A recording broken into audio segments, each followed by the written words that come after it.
et immédiate.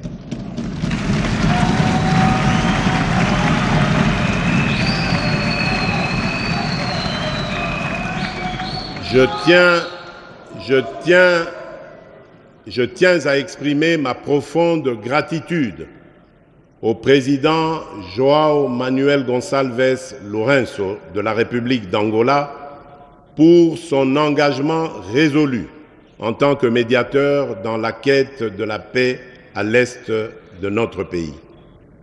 Je remercie également la SADC qui vient de renouveler d'une année le mandat de sa mission en République démocratique du Congo, la SAMI d'IRC, témoignant ainsi de son attachement aux principes de sécurité collective et de son appui dans le processus de pacification. L'opérationnalisation du plan de programmation militaire lancé l'an dernier et poursuivi cette année rendra nos forces armées plus efficaces sur le terrain. J'ai la conviction que cette approche contribuera à rétablir définitivement la paix et à préserver l'intégrité territoriale de notre nation. C'est ici l'occasion de saluer la mémoire de nos vaillants militaires, des forces de résistance, les Wazalendo, et des soldats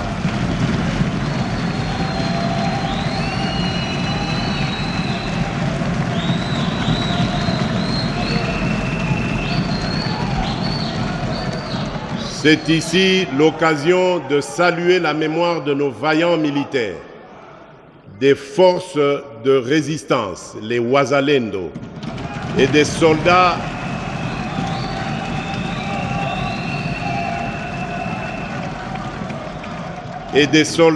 de pays amis tombés pour défendre l'intégrité de notre territoire, ainsi que celle de tous nos compatriotes injustement fauchés par la guerre, la violence, la maladie ou les calamités naturelles.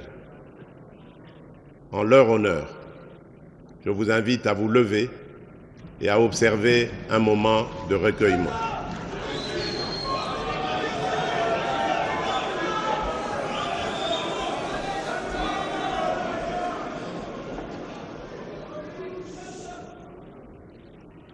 Merci.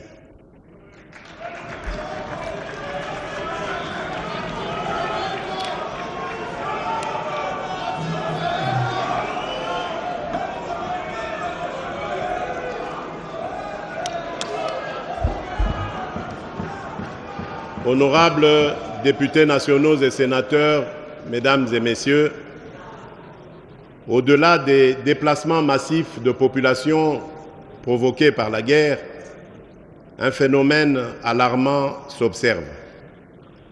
Le dépeuplement progressif de certains territoires stratégiques, suivi de leur repeuplement par des populations étrangères implantées par le Rwanda. Cette dynamique soulève des enjeux majeurs en termes de souveraineté nationale, d'équilibre démographique et de cohésion sociale, nécessitant une réponse urgente et coordonnée. S'agissant de l'état de siège, j'ai instruit Madame la Première ministre de procéder à l'évaluation sur le terrain des mesures de son assouplissement décidées l'année passée. Des décisions appropriées seront prises au regard des recommandations issues de la dernière mission interinstitutionnelle effectuée dans les provinces du Nord Kivu et de l'Ituri, du dispositif transitoire et graduel de l'état de siège. En ce qui concerne le banditisme urbain, particulièrement le phénomène Kuluna, je suis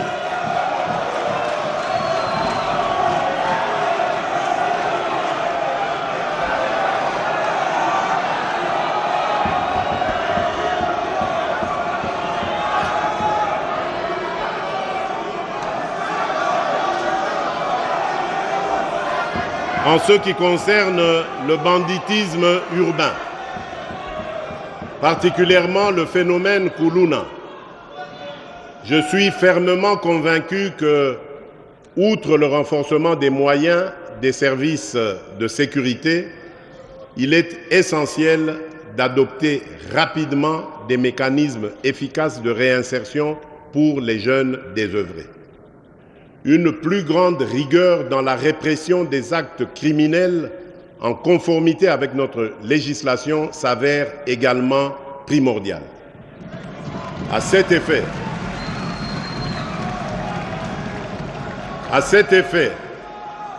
le gouvernement a lancé le processus de dotation en matériel roulant à la police nationale et aux administrations et aux administrateurs de territoire pour leur itinérance.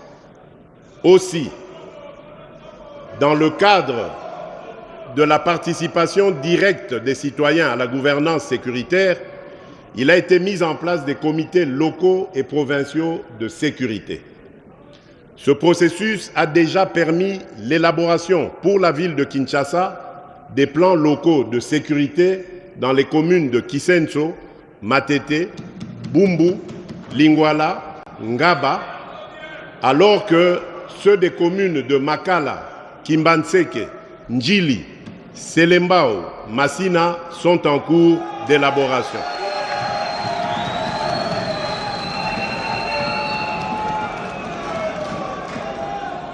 Il en sera de même pour les autres villes de la République.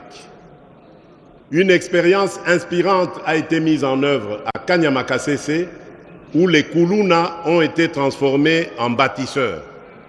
Au lieu de les considérer uniquement comme des criminels, le gouvernement a choisi d'engager ces jeunes dans des projets de développement communautaire. En les intégrant dans des initiatives constructives, nous avons non seulement réduit la criminalité, mais également redonné un sens à leur vie en leur offrant des opportunités de travail et de réinsertion sociale. Toutefois, l'État restera intraitable face à ceux qui tourneront le dos aux opportunités de réinsertion sociale offertes. Face à eux, la loi s'appliquera dans toute sa rigueur. Honorables députés nationaux et sénateurs, honorables députés nationaux et sénateurs, mesdames et messieurs, s'agissant toujours de la question de la sécurité, il est essentiel de relever particulièrement que le domaine des affaires coutumières, l'une des sources non négligeables de certains conflits susceptibles de générer de l'insécurité à grande échelle, doit aussi attirer l'attention du gouvernement. Au cours de l'année écoulée, le gouvernement a entrepris plusieurs initiatives pour assainir ce secteur afin d'anticiper sur les conflits.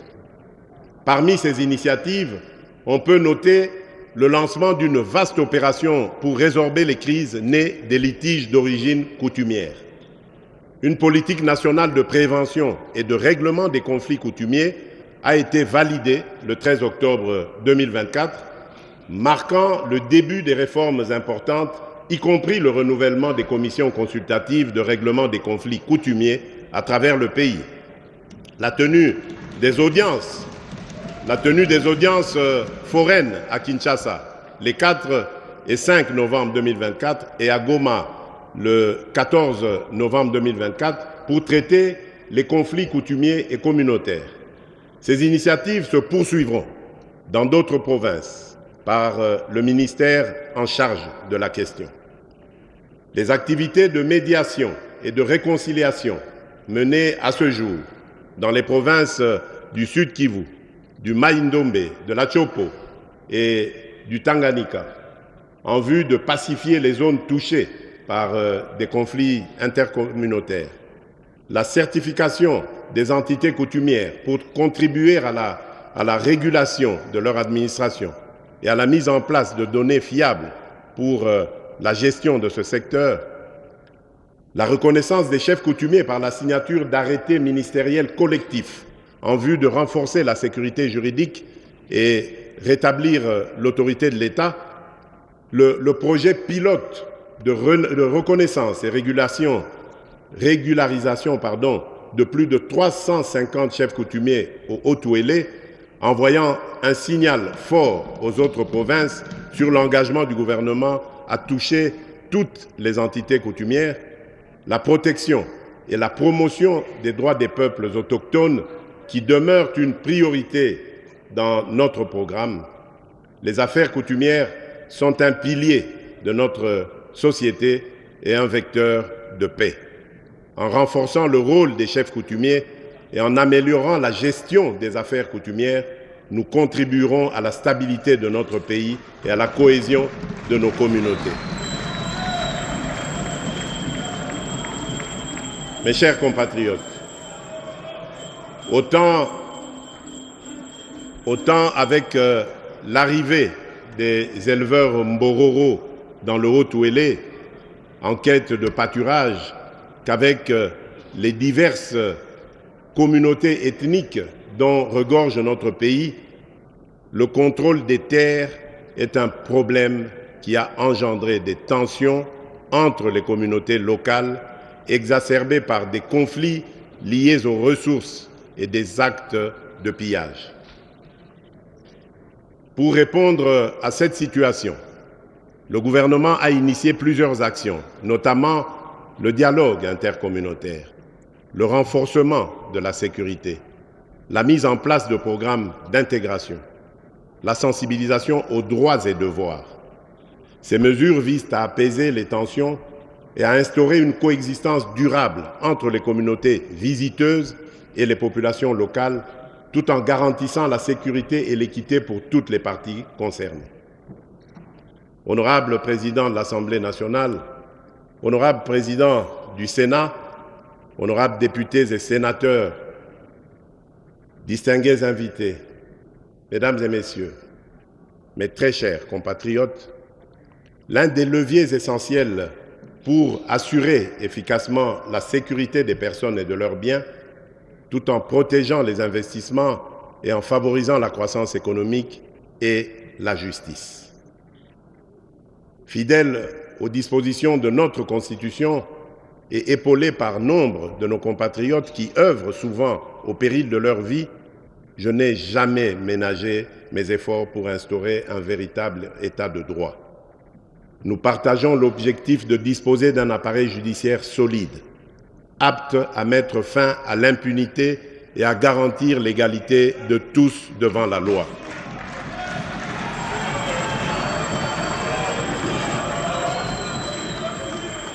Conscient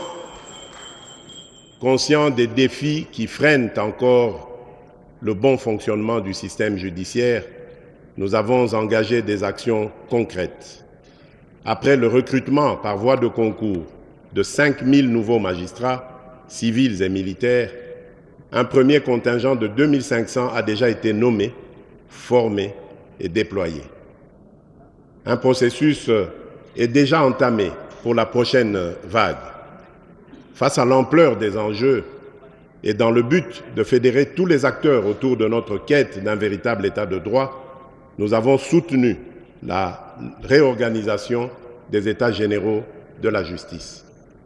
Les recommandations qui en sont issues guideront des réformes structurelles profondes comme l'amélioration des conditions de travail et de la gestion du personnel judiciaire, la construction d'infrastructures juridiques et pénitentiaires respectueuses des droits humains, le renforcement de la discipline au sein de la magistrature et l'intensification de la lutte contre l'impunité.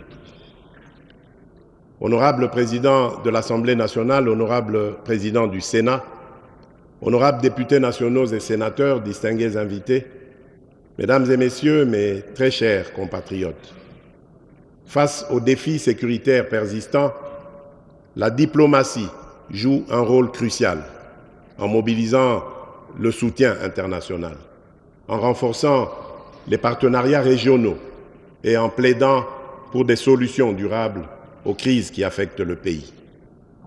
Elle devient un levier indispensable pour appuyer les efforts nationaux et promouvoir la paix et la stabilité dans la région.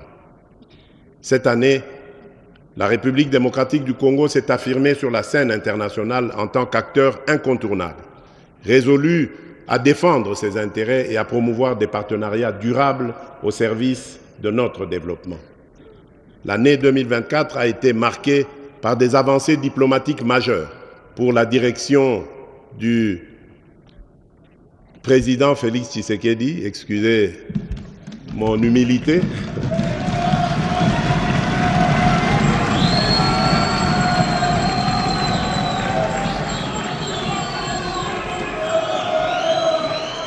reflétant l'engagement de la République démocratique du Congo à promouvoir ses intérêts stratégiques sur les scènes régionales, continentales et internationales.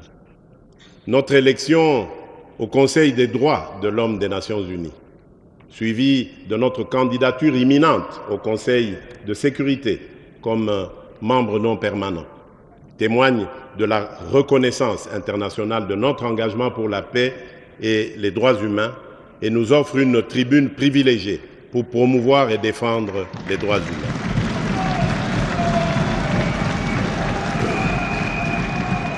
La présentation officielle de notre candidature à un siège non permanent au Conseil de sécurité de l'ONU témoigne de notre détermination à assumer davantage de responsabilités au sein de la gouvernance mondiale.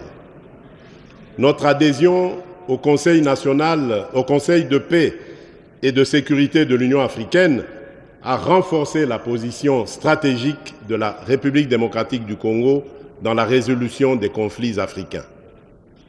En ce qui concerne la MONUSCO, l'adoption d'un plan progressif de retrait priorisant le Sud Kivu, le Tanganyika et l'Ituri marque une nouvelle étape pour une sécurité nationale pleinement assurée. Au Tchad, la médiation conduite par notre pays a favorisé un processus électoral inclusif et le retour des opposants politiques, consolidant ainsi notre rôle de catalyseur de paix en Afrique.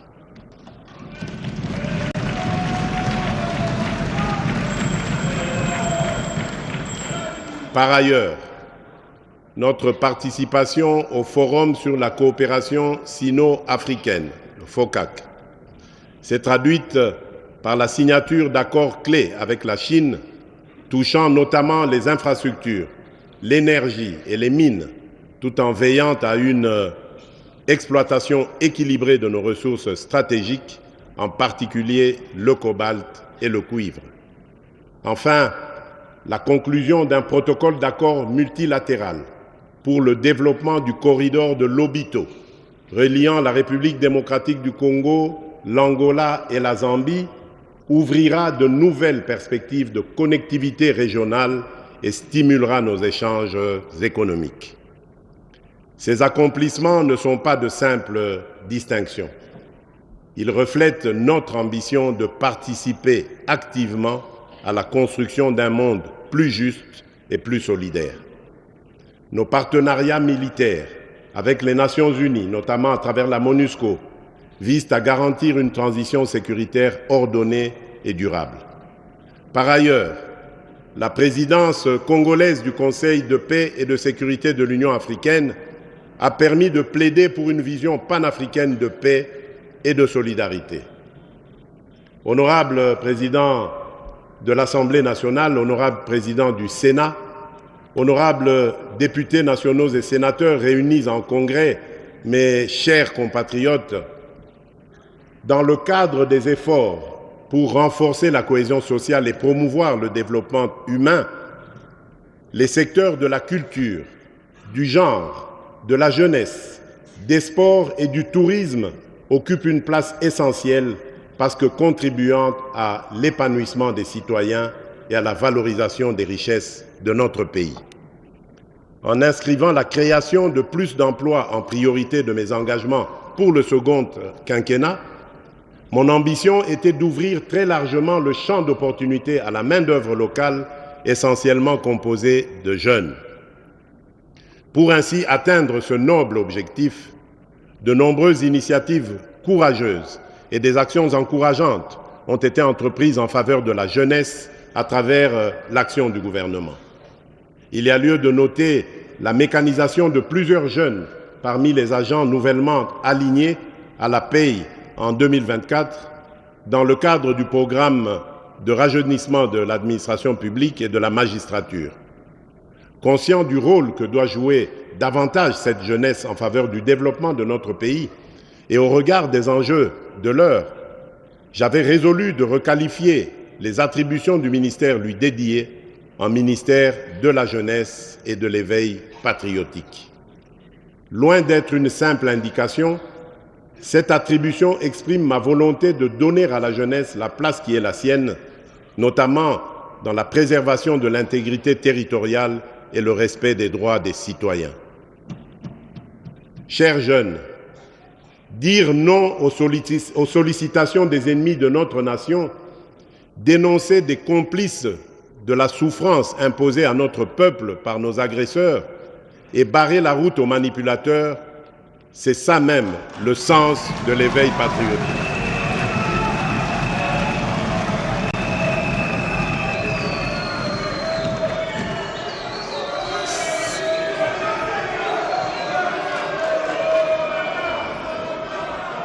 Chers jeunes, dire non aux sollicitations des ennemis de notre nation, dénoncer les complices de la souffrance imposée à notre peuple par nos agresseurs et barrer la route aux manipulateurs, c'est ça même le sens de l'éveil patriotique.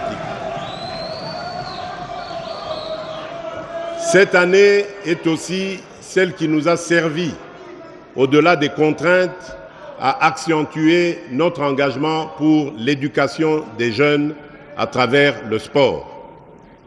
Ainsi, pour activer le réveil du sport congolais, plusieurs disciplines ont reçu le soutien du gouvernement central et de la population en général, donnant une énergie supplémentaire aux athlètes qui composent nos équipes nationales et nos clubs. Comment ne pas évoquer les exploits sportifs de nos équipes nationales, de nos clubs, de nos compatriotes porte-étendards du pays sur l'échiquier national et international qui se sont distingués, autant par leur réussite collective que leur performance individuelle, faisant briller les couleurs de notre drapeau national. En obtenant des instances internationales, l'organisation à Kinshasa de plusieurs compétitions régionales, comme la 26e édition du championnat d'Afrique des Nations de handball senior dames, nous avons obtenu l'inscription de notre pays sur la liste des nations africaines aux grandes ambitions sportives. Pour assumer ces ambitions, nous avons poursuivi cette année les travaux de construction et de réhabilitation des infrastructures sportives dans quelques provinces du pays. L'inauguration prochaine du Centre culturel et artistique des pays d'Afrique centrale à Kinshasa, grâce à notre coopération avec la Chine, positionne le pays comme un hub régional de la créativité. Un espace dédié à l'expression, à la formation, à l'innovation et aux échanges entre créateurs de tous les pays de la sous-région et du continent dans son ensemble, ainsi que ceux de la diaspora. Mes chers compatriotes, depuis mon accession à la magistrature suprême, j'ai fait de la protection des droits de l'homme et de la lutte contre les violences basées sur le genre une priorité nationale. Cette année, malgré les tentatives de dénigrement de nos détracteurs visant à affaiblir notre position sur la scène internationale, des progrès significatifs ont été réalisés. Parmi les avancées concrètes figure l'installation de centres intégrés offrant les services multisectoriels pour une prise en charge holistique des victimes dans plusieurs provinces, l'actualisation de la base de données pour mieux documenter et traiter les cas d'abus, ainsi que la poursuite de la campagne Tolérance zéro contre les violences sexuelles et l'impunité.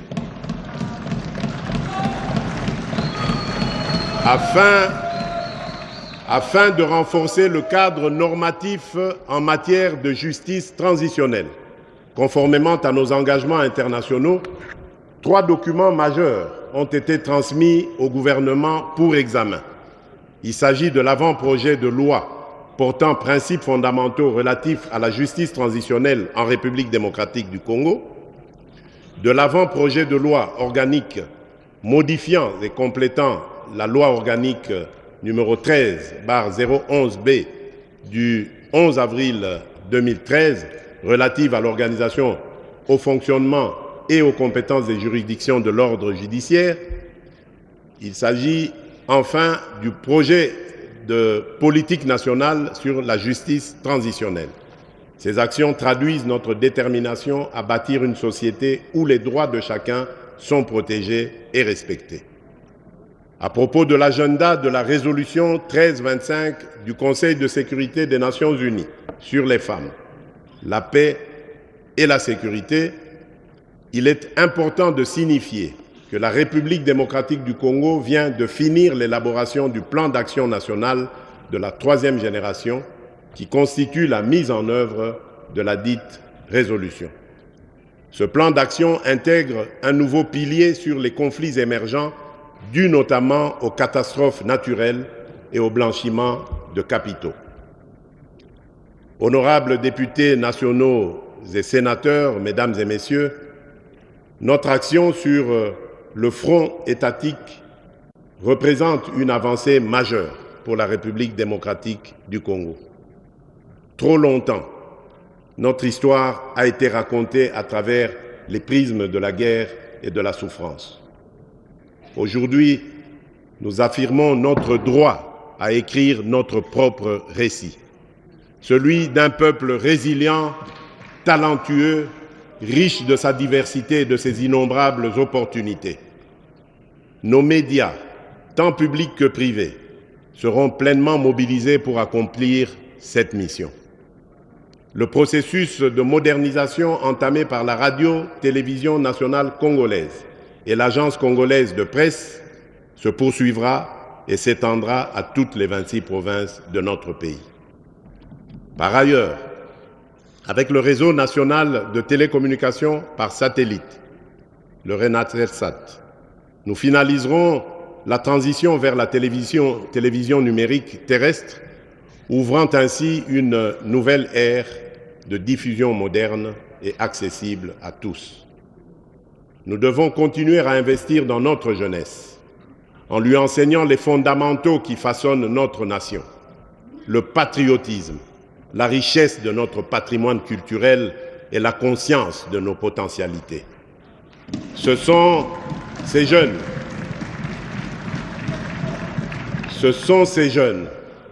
nos éclaireurs, qui porteront demain le récit inspirant de notre pays.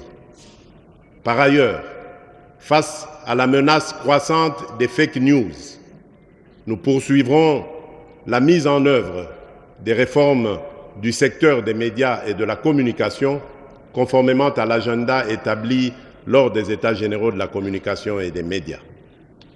L'Union nationale de la presse du Congo, revitalisée, et le Conseil supérieur de l'audiovisuel et de la communication, le CESAC, travailleront ensemble pour garantir un paysage médiatique professionnel, libre et démocratique. Enfin, le front médiatique s'harmonise avec les fronts diplomatiques, judiciaires et militaires pour protéger une image forte, positive et unifiée de notre pays. Nous restons fermement engagés, car maîtriser notre récit et notre image est une condition essentielle de notre souveraineté, de notre dignité et de notre prospérité collective.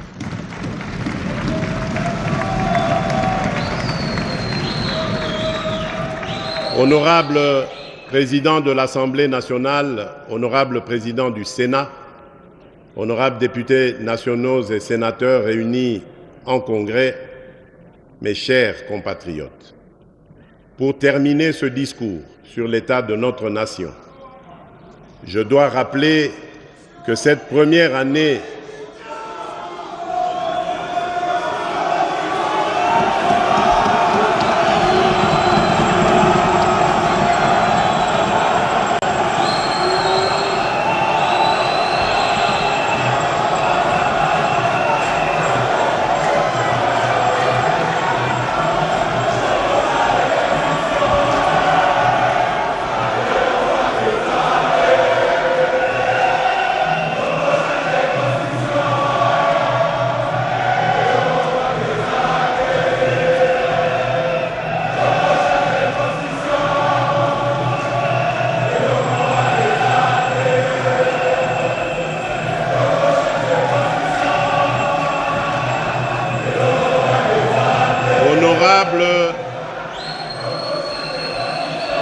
Honorable Président de l'Assemblée nationale, Honorable Président du Sénat, Honorables députés et sénateurs réunis en congrès, Mesdames et Messieurs, distingués invités, mes très chers compatriotes, pour terminer ce discours sur l'état de la nation, je dois rappeler que cette première année de mon nouveau mandat a été marquée par un démarrage raté, ou plutôt retardé, j'allais dire, notamment en raison du temps nécessaire mis pour la désignation de la Première ministre et la mise en place des institutions conformément aux prescrits de notre Constitution. Ces délais, bien que contraignants, étaient indispensables pour respecter les échéances et les procédures fondamentales de notre démocratie. Cependant, cette situation nous invite à une réflexion commune. Il est peut-être temps d'engager une réflexion nationale sur une réforme constitutionnelle.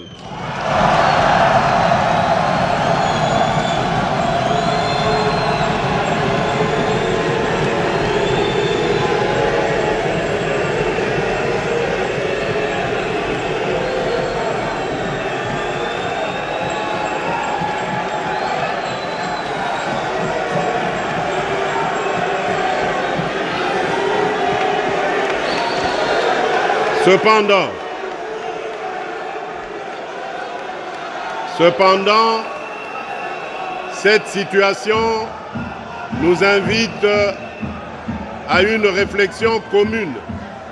S'il vous plaît, silence s'il vous plaît. Cependant, cette situation nous invite à une réflexion commune. Il est peut-être temps d'engager une réflexion nationale sur une réforme constitutionnelle afin d'éliminer les failles qui ralentissent le fonctionnement de notre appareil étatique. Cette démarche consiste uniquement à lancer une initiative visant à inviter nos compatriotes à une réflexion sincère pour bâtir un cadre institutionnel plus adapté aux réalités et aux aspirations de notre peuple.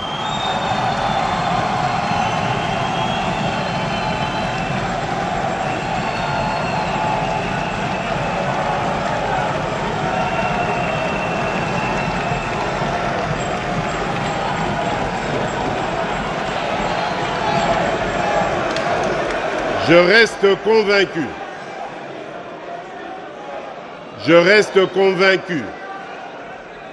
que malgré les défis,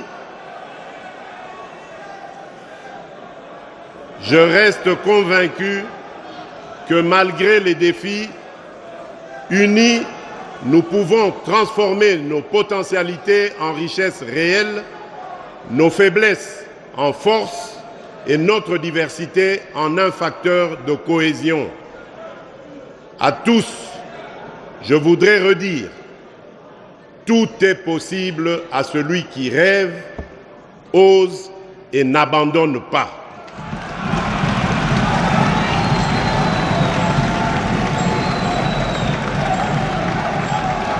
C'est dans cet esprit que je réaffirme mon engagement indéfectible à servir la République démocratique du Congo et son peuple. Que vive la République démocratique du Congo, que Dieu bénisse la République démocratique du Congo et son peuple.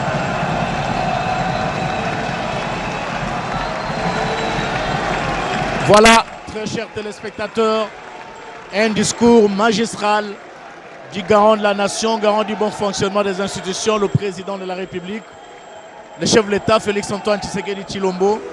Discours commencé à 12h10 et le discours se termine à 13h05. Chef de l'État, au balcon, nous vous demandons quelques instants de silence.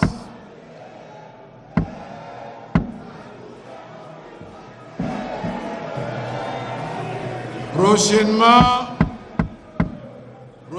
nous prendrons des mesures conformes au règlement intérieur. Et ceux qui chantent doivent cesser. Le moment est solennel. Nous devons clôturer en beauté ce congrès. Excellence, Monsieur le Président de la République, chef de l'État, nous venons de suivre avec beaucoup d'attention votre discours sur l'état de la nation.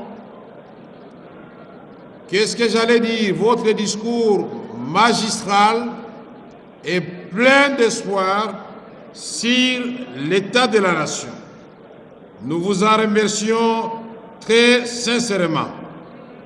Nous demandons aux membres du Congrès, sénateurs et députés et au public un standing ovation, des applaudissements pour ce discours plein d'espoir.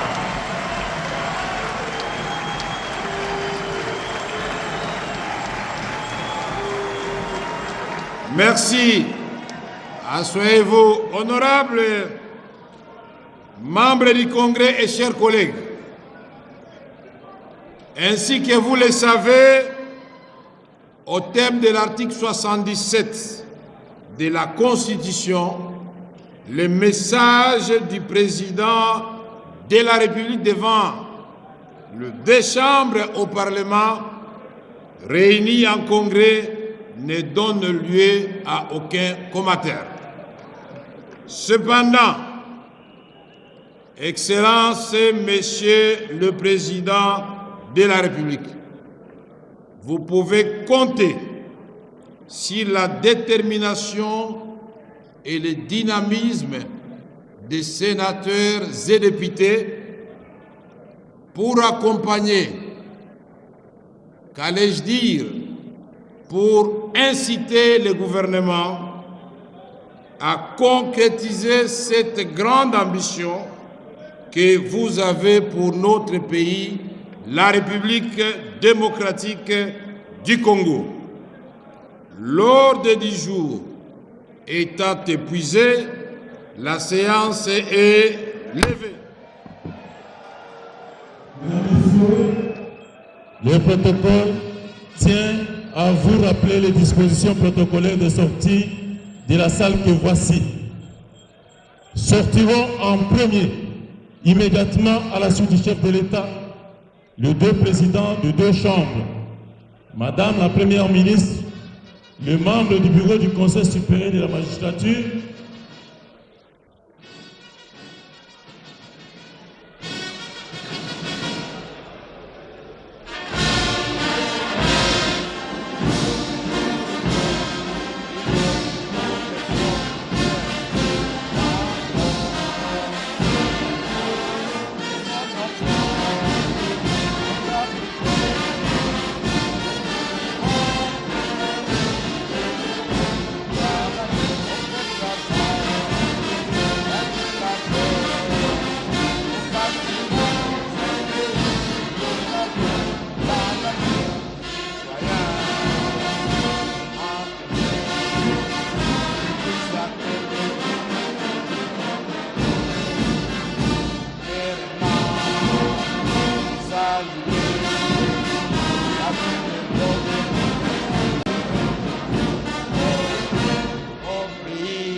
Giscard Koussema, si nous faisons la sociologie, la communication, regardez l'expression faciale de l'assistance, satisfaction totale. En résumé, les discours du chef.